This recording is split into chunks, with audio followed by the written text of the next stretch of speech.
Hello and welcome back. Today we're tackling a really interesting geometry problem from LeetCode. It's called Find the largest area of square inside two rectangles. This one sounds a bit specific, but it's actually a fantastic exercise in handling 2D coordinates and understanding how shapes overlap.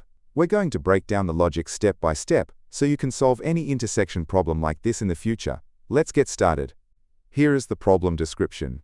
Essentially, we are given a bunch of rectangles on a 2D plane.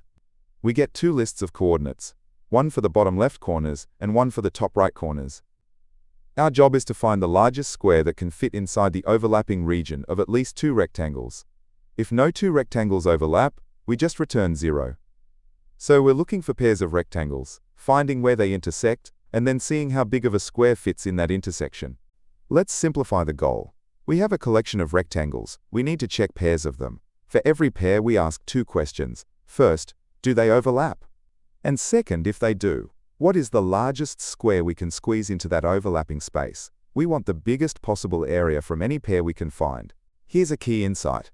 When two rectangles overlap, the shape of that overlap is always a rectangle itself. And if you have a rectangular space, the biggest square you can fit inside it is limited by the shorter side of that rectangle. So really, our problem boils down to finding the width and height of the intersection, taking the smaller of the two, and squaring it. Let's walk through a simple example. Suppose we have two rectangles. The first one goes from 1, 1 to 3, 3. The second starts at 2, 2, and ends at 4, 4. To find the overlap, we look at the coordinates. For the x-axis, the overlap starts at the larger of the two starting points, which is 2, and ends at the smaller of the two ending points, which is 3. That gives us a width of 1. We do the same for the y-axis, which also gives us a height of 1. Since the intersection is a 1 by 1 square, the largest square we can fit inside has a side of 1, and the area is 1. Just a quick heads up. We'll be walking through the logic and solution using Python, as it's great for readability.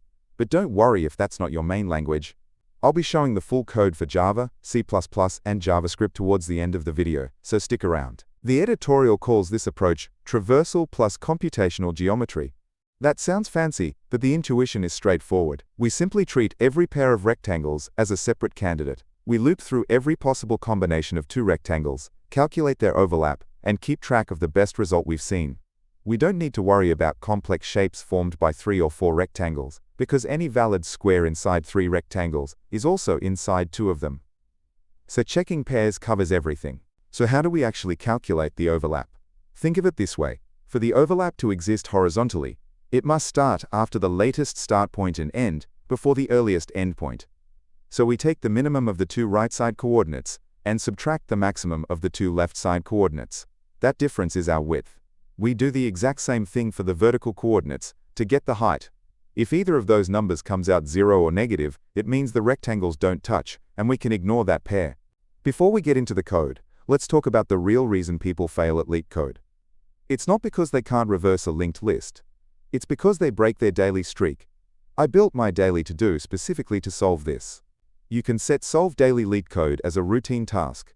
This means it reminds you to complete your routine tasks every day. It's a dedicated system to force you to be consistent, which I also use to remind myself to upload these videos every day. If you're watching this channel, you're trying to improve, so this tool makes sure you actually show up to do it. I also want to be 100% transparent about how this app will grow. I am an indie developer, not a big corporation. I will never take away a free feature you already use. Core features like repeating tasks remain free forever. However, as I add new server-heavy features, they will be part of the premium plan to help cover the costs of running the app.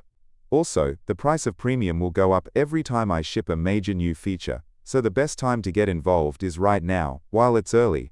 Check it out at the link in the description.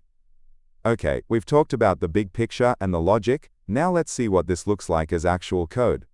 I'll put the full solution up on the screen first.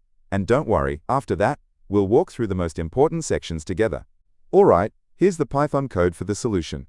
It's surprisingly short. We're defining a class called solution and our main function. Inside, we just iterate through pairs, calculate dimensions, and update our best score. Don't worry if the loop syntax looks a bit dense with that combinations part. We'll break that down on the next slide. First, let's look at how we get our pairs. We use a really handy Python function called combinations. But before that, we zip the bottom left and top right lists together, so that each rectangle is treated as a single unit containing both its start and end points. Then, Combinations does the heavy lifting, giving us every possible pair of these units. This saves us from writing a messy nested loop with indices. We unpack these pairs into variables for rectangle I and rectangle j. Inside the loop, we calculate the overlap.